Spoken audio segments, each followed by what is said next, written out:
Half Man, the new HBO original limited series from Baby Reindeer creator Richard Gadd, examines the tumultuous relationship between two estranged brothers, tracking the highs and lows of the pair over the course of 40 years. Starring Emmy Award winner Richard Gadd and BAFTA Award winner Jamie Bell. Half Man premieres April 23rd on HBO Max. Amazon presents Jeff versus Taco Truck Salsa. Whether it's Verde, Roja, or the orange one. For Jeff, trying any salsa is like playing Russian roulette with a flamethrower. Luckily, Jeff saved with Amazon and stocked up on antacids, ginger tea, and milk. Habanero? More like habanero, yes. Save the everyday with Amazon. Alright, what's up guys? Welcome to another episode of the TMossBoss Show, and in today's episode, I am going to be giving out some advice for the video game Gray Zone Warfare, because I know that there are a lot of new players playing this game. You're confused. I know when I very first got into the game, I got into the game where they didn't even have no guidance on how to do the mission. So you guys, the people today have it a lot easier than the people that played this game when it very first came out, because yeah, I tried giving this game numerous chances, and it was always a problem with the game. But no, now that the game is a lot easier to play, and I think that's what it is too, is that I guess to prepare yourself for a game like Gray Zone Warfare, play other games first, play other extraction shooters first, so you can kind of get an idea of what you need to do in Gray Zone Warfare. But yeah, play any extraction shooter, any tactical shooter. I know Arc Raiders, it did kind of prepare me for Gray Zone, and I guess talking tactical shooters, I'm trying to think. I don't really play too many tactical shooters. I've kind of have tested them out and things. Well, I will say the one that I was playing a little bit of was Ghost Recon Wildlands. I was a Ghost Recon fan growing up, so yeah, there was those, but I didn't really carry on any stuff from those games into Gray Zone. I'll have to say more so watching military movies and stuff. So yeah, definitely do that. There's a lot that needs to go into playing a game like Gray Zone Warfare. So yeah, watch you some military movies. I guess to name off some, Zero Dark 30, I feel like that, yeah, there are some things that they did or talked on or covered in that movie where it's or even showcased, because I know that was something that I had kind of learned when playing Gray Zone Warfare, and then just, from the community too, that lasers on your gun, it is definitely a must. You gotta have yourself a laser pointer, because no, when playing that, and it was something that I had just found out through the fans of Gray Zone, but no, night vision goggles don't work with scopes on that game. There's the red dot scopes where it's it kind of just shows you where an enemy is at, but them scopes where it kind of zooms in, yeah, night vision goggles don't work with those types of scopes and stuff. Why, I don't know, but yeah, overall though, it's one of those things where I get it, they're keeping it realistic, because that's what people were saying, that in real life it's the same way. And I'm like, dang, bro, I get in real life, but I'm in a video game, bro, I'm trying to see, but at the same time, I'm not trying to get shot in that game. So that's another thing that I will say. Keep your distance from enemies in that game. If you can shoot them, get you a scope, get you a laser, or pointer or something like that. But yeah, get that. And then possibly you might, get you a flashlight, because you can attach both a flashlight and the laser pointer to a gun. So yeah, definitely do that. But turn the brightness up. That's one thing that I did, turn the brightness up. I think it was either contrast or saturation, one of the two, where I think I either had turned it down or up. I'll have to check the settings again, but no, it made the game a lot brighter. I'm able to see things now in that game, because I don't know anybody in their right mind that would play that game on a realistic night, where it's just pitch black and stuff. No, I don't like that. I don't like to be able to not see and stuff. I'm trying to see. I'm not trying to get killed left and right in that game. So yeah, turn the brightness up as much as you can, and it's either the contrast or the saturation, where either turn it down or up, whatever is makes it brighter. definitely do that and stuff. So, but anyways, but yeah, I did say keep your distance from it. Yeah, because I feel like that's something that I can't stress enough. There's been times where I ran right up on enemies and not knowing it. And then, yeah, and that's a thing where, if possible, if you can run into a building, try to, like, you know, kind of suppress the enemy so they're not shooting at you. But sometimes they'll shoot at you anyways, even if they are being shot at. So hopefully that's something that they do add in future updates, that when the enemies is being shot at, they'll, like, run for cover and stuff. So it can at least give you some time to run for cover. But, yeah, hide behind trees. You know, the enemies, they can't shoot through trees in that game. Most likely, if the developers do hear this, they'll be all like, oh, let's add an update where they can now shoot through the trees and stuff. And I'm like, bro, don't do that. And I'm like, don't have it where it's like that. The one thing that keeps me, you know, I guess I can take cover and stuff. Don't do that. Because I'm like, yeah, there's at times where you'll be running through some woods and then you come across a road. Then, yeah, if you do the right thing, look both left and right and stuff, then, yeah, you know, you'll see if an enemy is coming. But if not, then next thing you know, you being shot at, you don't know where you being shot at from. So, yeah, I'm like, but at least if you're able to hide behind a tree, it's like, okay, cool. But yeah, to the developers, please don't add no updates where they can shoot through trees. I ain't trying to have that, bro. All right. So, but anyways, no, overall though, I feel like that's definitely another thing too. Before you cross a road, look both ways. Get you a scope, look all the way down that road, because there's at times where it's like, if depending on what screen, play on a big enough screen too. I feel like that's another thing to say. So I mean, yeah, if you because I don't think the game, it don't support controller. Hold on for a second, let me check real quick. I don't think, no, it's well, it ain't even Steam Deck verified, so most likely it doesn't work with a controller either. Yeah, it doesn't even say anything about it working with a controller. So maybe in the future they might, but I feel like the game, it has like a lot of different things that you have to do on keyboard and mouse. They might have it where it supports controller, but you'll probably have to like press a few buttons to open up menus and do certain things in that game. So yeah, it's definitely something where they're probably working on it, because I mean the game, it is still in early access and stuff. So but yeah, like I was saying though, definitely look both ways when crossing a road. Look down your scope. What else? And then I don't think that might be a thing though, like high ground. I feel like that, because there was a time where I was shooting at the enemies, but I think it more so had a lot to do with me being far out from them and then shooting at them and stuff. So yeah, always you know, bring two weapons. Bring you a weapon that's good for short range, and bring you a weapon that's good for long distances. Cause yeah, you know, and then keep it on single shot. You know, I know some people, they go full auto. You can run through ammo pretty quick, cause I've even have had my guns on single shot, and there's been times where I've had to like run back to base just to go and get me some ammo. And that's another thing too. So when you die in that game, because most likely you are going to die at some point in time in that game. I know people, they were like, whoa, wait a minute. Like, even if I'm strategic and all that, yeah, there's at times where the enemies, like, they can shoot you in the right spot to where it can cause you to bleed out really fast. Or even if you kind of just get surprised, because it really depends on whether you play the game PvE or PvPvE.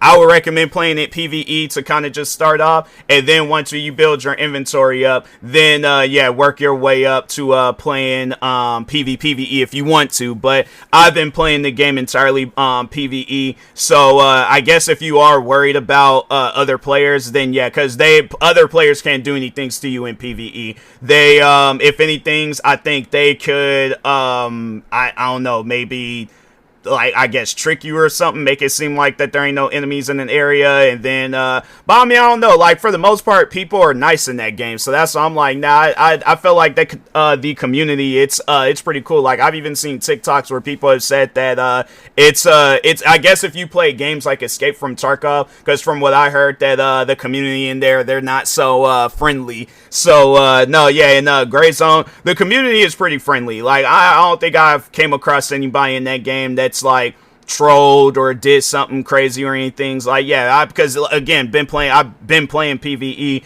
so yeah, at times you'll be helping out people from other factions. What else? Cause yeah, there was the one time where I was playing the game. I didn't even realize that was a thing because it had been so long since I had started up the game.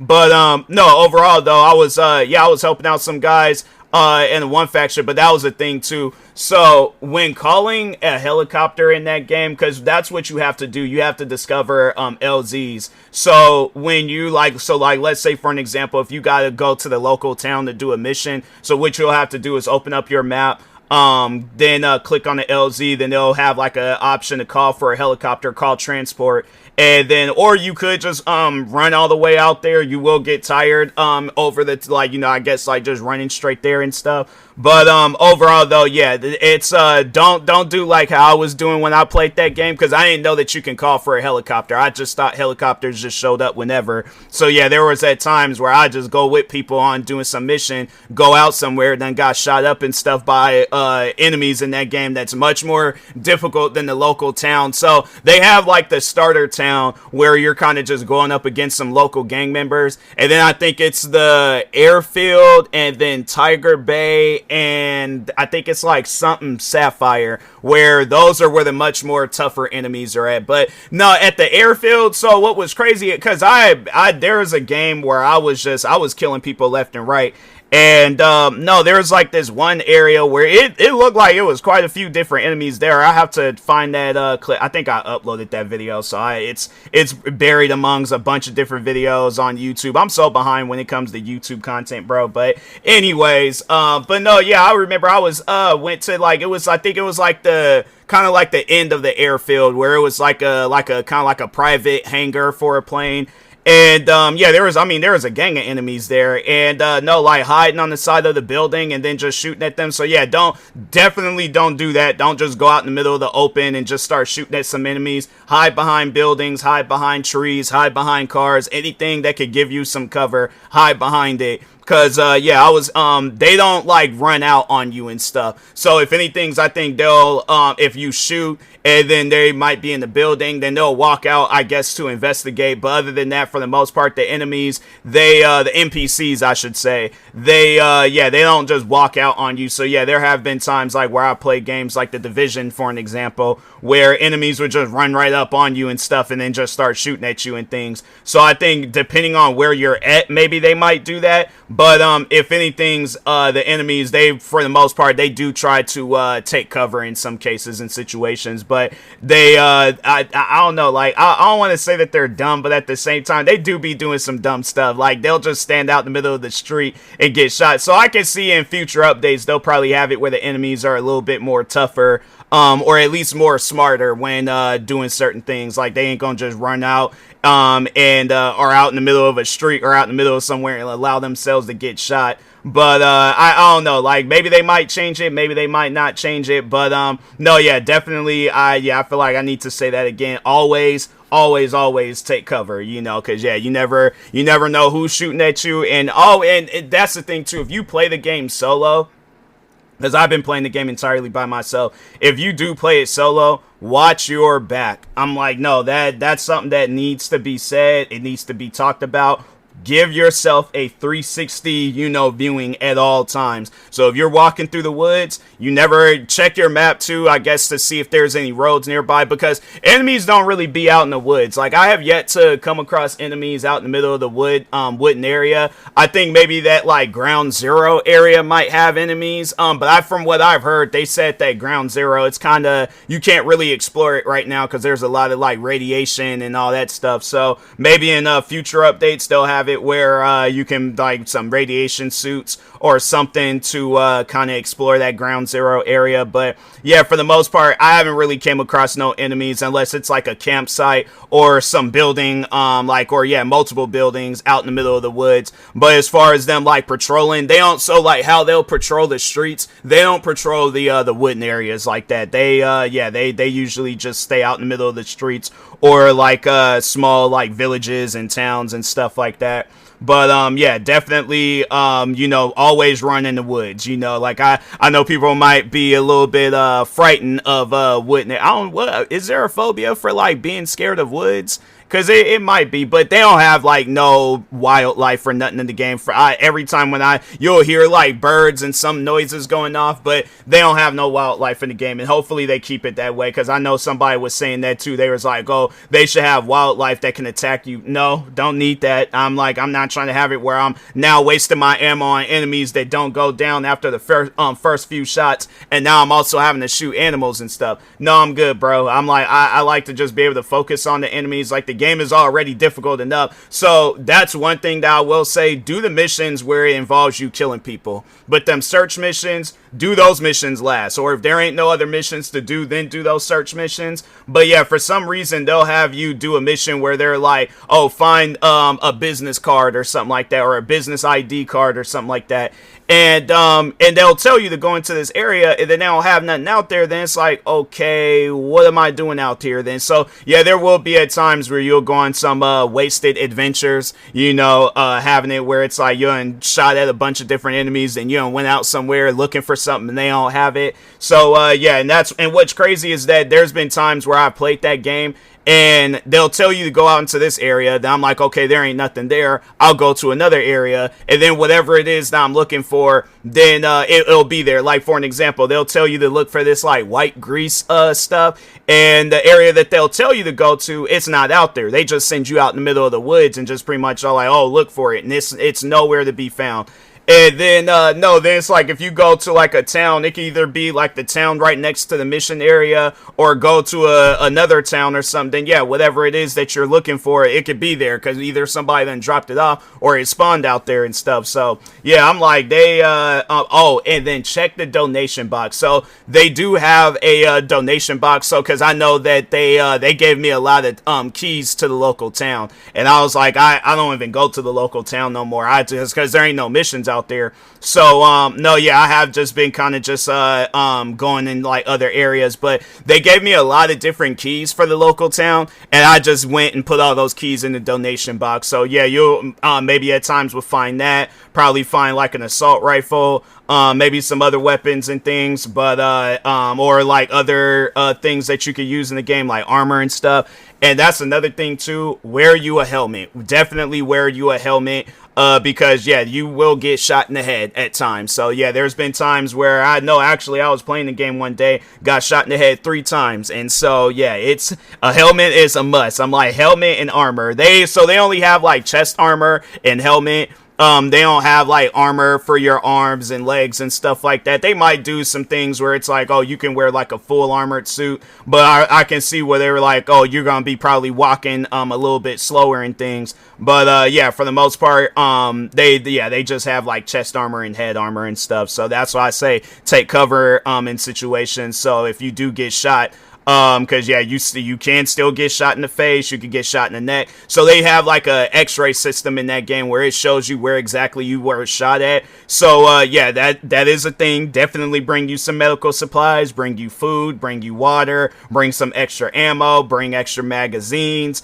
You don't really need any, like a sidearm, like a pistol or something, because, at least for me, I have, 2 different, I have the same assault rifle. It's just that, yeah, I just don't care for the sidearm, because there's been at times where I've been shooting at enemies, and it just seems like they go down a lot easier with an assault rifle and stuff. So yeah, that's why I'm like, that's pretty much my, secondary weapon and things. But, anyways. But yeah, I mean, there's a lot to cover with that game. I feel like that by just playing it and getting an understanding of it. Oh, and then that was another thing. So the control points. You can get how at your when you start off at the base, and then you're able to look through like the base inventory. So there's like these control points that scattered throughout the map, where there's some that belongs to the enemy, and then there's some that might be neutral that needs to be captured, and then there's the blue ones where those are the ones that belongs to you and your base. Where I think they did say that too, like they're the depending on like the faction that you sign to, because I think the one faction, they say that the one that gives you like a $5,000 signing bonus, I think it's like Crimson or something like that. It might be another one. I don't know, but I think it's the one that gives you like the $5,000 signing bonus. They give you the best equipment and stuff. So yeah, I think definitely make sure you sign with a good faction. But no, overall though, so at the base, how you're able to access your inventory, you can access your inventory at those control points. So let's say for an example, you die and then you spawn at, rather than going back to base, you spawn at one of those control points. You can access your inventory. So, because they have it where when you die, they just give you a knife. So if you spawn at the control point, you could get you an extra gun from your inventory and then just go back out in the area that you died at. And that's another thing too that people say is that definitely put a tracking device in your backpack so you're able to find your player when you die, so you could get your loot. And then another thing about that, do not die too many times in that game in like one session. So let's say if you get killed, go back, don't bring a weapon. You're like, oh, I'll just bring a knife, get killed again, get killed a few more times. So the body that had all of your loot and all that stuff, it will get to a point where I guess it gets too old. Why they have that in the game, I have no idea. But no, it's funny because I talked about that and people were all like, oh, that's a part of the game, this and that, trying to defend it. But there were people that played the game and they were like, okay, well, why not just have it where the person's body disappears? Like, rather than showing me and stuff, my body is right there. You would think that you'd just be able to access it and get your loot back. But yeah, I guess they'll have it set up where your body is too old to loot. So you can't take the thing. So yeah, if you had like a bunch of medical supplies, ammo, you know, a good backpack, good armor, helmet, all that stuff, good weapons, all that stuff gone. So yeah, it's unfortunate that they do it that way, but nah, for the most part though, you will have fun with Gray Zone Warfare. Gray Zone Warfare is a pretty good game. I definitely recommend getting it. If you get, hold on for a second, let me open up Steam again. If you get the base, because the base edition only cost $39.99. Then they have the tactical edition that's $67.99. Then the elite edition that's $94.99. And then I think if you have one of the other editions, that the supporter edition is cheaper, but they give you a lot of different stuff. And if you buy the supporter edition, you get everything in the elite, tactical, and in the base edition. And you also get a much more bigger inventory when you're at like base or one of the control points. So, but anyways, with that being said, I will talk to y'all later. Thank you guys for watching and or listening. Stay tuned for the next episode. Like, subscribe, viewing this on YouTube. Follow, subscribe, viewing this on the podcast streaming service. And peace.